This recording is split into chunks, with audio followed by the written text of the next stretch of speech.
반갑습니다. 송주준입니다. 오늘 저는 두 가지 이야기를 조금 전해드리고 싶은데요. 우선 일단 첫 번째는 조희대 대법관이 오늘부로 임기가 끝나시고 퇴임하셨다라고 하는 소식입니다. 주변에서 간소하게라도 퇴임식을 열자라고 3차례나 요청이 있었지만 끝내 사양했다고 알려져 있고요. 이 동료 대법관들이 후배 법관들이 볼 수 있도록 퇴임사를 법원 내부망에라도 남겨달라라고 요청을 했는데 조용히 떠나고 싶다라고 하면서 이마저도 허용하지 않으셨죠. 남겨지지 않은 조희대 대법관의 퇴임사에는 이런 글귀가 있다라고 알려져 있습니다. 눈을 퍼서 우물을 채우는 것처럼 정의와 화합의 샘물이 넘쳐 흐르는 날이 언젠가는 반드시 오기를 소망한다. 눈을 퍼서 우물을 가득 채우는 것처럼 이 땅에 정의와 화합의 샘물이 넘쳐 흐르는 그 순간이 언젠가는 오기를 간절히 소망한다라고 하는 조희대 대법관의 저 말을 들으니까 공식적으로 퇴임사도 결국에 열지 않으시고 퇴임사조차도 공식적으로 남기지 않은 조희대 대법관의 전 마지막 떠나는 그 순간에 남기신 저 말을 들으니까 참으로 제 가슴속에 답답한 여러 가지 생각이 많이 듭니다.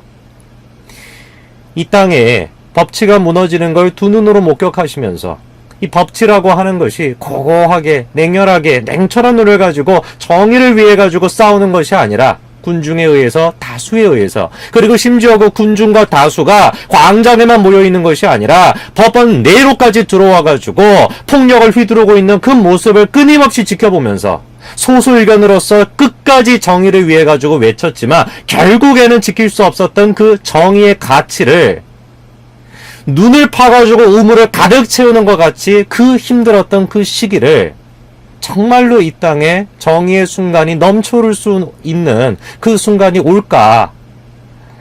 조희대 대법관의 저 말을 들으니까 참으로 제가 이 땅에 법치가 사라졌다라는 거에 대해서 다시 한번 제가 느끼게 됩니다. 이 땅의 법치가 무너졌던 시기는 여러분도 잘 아실 겁니다. 박 전 대통령으로부터 시작된 거 아니겠습니까? 뭐 여러 가지 그에도 전조가 있었지만 가장 첨예하게 이 법치라고 하는 것이 군중에 의해 가지고 다수에 의해 가지고 무너졌던 그 첫 출발점이 됐던 것이 박 전 대통령에 대한 탄핵 아닙니까? 여러 차례 제가 말씀을 드렸습니다만 박 전 대통령에 대한 여러 가지 평가가 있을 수가 있어요. 어떤 사람들 같은 경우는 뭐 경제정책에 대해서 이런 좀 아쉬움이 있고 이런 것도 아쉬움이 있다. 여러 가지 평가가 있을 수 있습니다. 그러나 그 평가 속에 우리가 모욕이라고 하는 거는 들어갈 수가 없다. 제가 정확하게 말씀을 드렸었고 그리고 또 마찬가지로 아무리 사람이 마음에 안 든다라고 할지라도 아무리 내가 저 사람의 정치적인 수완이나 이런 것들에 대해서 마음이 안 든다라고 할지라도 설령 마음에 안 든다라는 이유만으로 법치를 뛰어넘어서는 안 된다. 그렇기 때문에 법적인 근거를 제대로 발행하지 않고 그렇게 탄핵이 됐던 것은 무효다라고 끊임없이 주장했던 것이 광장을 가득 메웠던 태극기를 들고 그 수십만 명, 수백만 명의 사람들의 외침 아니었습니까? 우리가 더 한탄스럽다라고 느끼는 건 뭡니까? 조희대 대법관이 지금 이 땅에서 법치가 무너지는 것을 바라보면서 그 한탄스러운 마음을 느꼈던 부분이 또 뭐가 있습니까? 그 당사자들 법치를 뛰어넘어 버리고 감정을 부추겨가지고 자신의 정치적인 이익을 위해 가지고 정치적인 속셈을 위해 가지고 자신의 정치적인 속셈을 군중 속에 교묘하게 숨긴 채 법치를 무시해버리고 마치 떳떳하게 자기는 정의를 위해서 싸웠다라고 외치는 척하고 있는 이 가증스러운 인간들이 아직까지도 정계에 있다라는 사실 그리고 아직까지도 지금 이 순간에도 미래통합당의 그 모든 과정에 영향을 끼치고 있다라는 사실에 대해서 우리가 다시 한번 또 절망하는 거 아니겠습니까? 황 대표한테 우리가 간곡하게 부탁하는 게 제발 다른 사람은 몰라도 그런 사람들 좀 쳐내달라라고 우리가 요구하고 있는 거 아닙니까? 이런 시기에 오늘 박 전 대통령이 이런 메시지를 보내셨죠. 옥중서신에는 이런 얘기가 나와 있습니다. 2006년 이후에 저의 삶은 덤으로 사는 것이고 그 삶은 이 나라에 바친 것이라고 생각했습니다. 탄핵과 구속으로 저의 정치 여정은 멈추었지만 2006년도 이후에 자신의 삶은 끝났다. 개인으로서 한 여성으로서 살아갔던 자신의 인생을 끝나버렸고 오로지 자신의 목숨을 나라를 위해서 바쳤다. 그러나 그 굳은 결심도 그 나라를 생각하는 그 마음도 결국에는 탄핵에 의해 가지고 정치 여정이 끝나버렸다.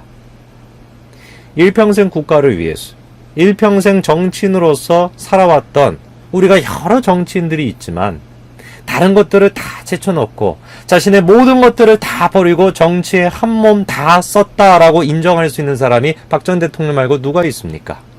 그런데 그런 사람에게 정치 여정이 끝났다라고 하는 말을 쓰는데 얼마나 그 마음에 고통스러웠을까를 생각해보면 참 가슴이 아픕니다. 평생 정치인으로 살아왔고 2006년도 이후로는 자신의 삶은 끝나버렸다라는 그 마음가짐으로 살아왔지만 결국에는 탄핵에 의해 가지고 자신의 정치 여정이 끝나버렸다라고 하는 거, 그때 느꼈을 그 답답함, 그 뭔가 억울함을 어떻게 풀었을까 라고 하는 그 마음이 여기까지도 전달되는 거 아니겠습니까? 그 답답한 심정이 있었지만 참고 또 참았죠. 여러 곳에서 실정을 비판하고 견제해야 할 거대 야당의 무기력한 모습에 울분이 터진다라는 목소리들은 내가 많이 들었지만 그럼에도 불구하고 또 나의 말 한마디가 또 다른 분열을 가져올 수 있다라는 그 염려 때문에 침묵을 택했다라는 것이죠. 평생을 정치인으로 살아왔던 사람이 자신의 정치 인생이 끝나버렸습니다. 그때 느끼고 있는 그 답답함, 그리고 자신의 정치 인생이 끝나버렸다라고 선언했던 그 계기가 뭡니까?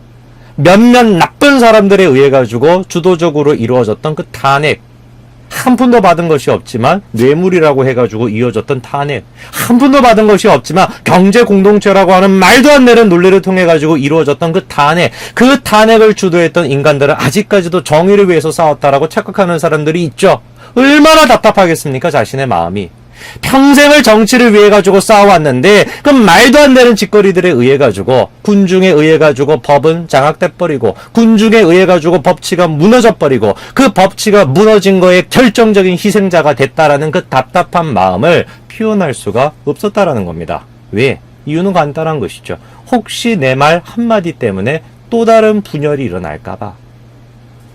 이런 상태인데 그 탄핵을 주도했던 사람들은 지금 이 순간에도 자기 하나 살겠다고, 한 번만 더 하겠다고, 어떻게 해서든지 간에 잔머리 굴리고 머리 굴러가지고 자신들이 갖고 있는 권력을 키우겠다라고 해가지고 다시 또 뭐 헌법을 개정하려고 하고 앉아있고, 이 답답한 순간이었지만서도 그런 것들을 다 참았다라는 겁니다.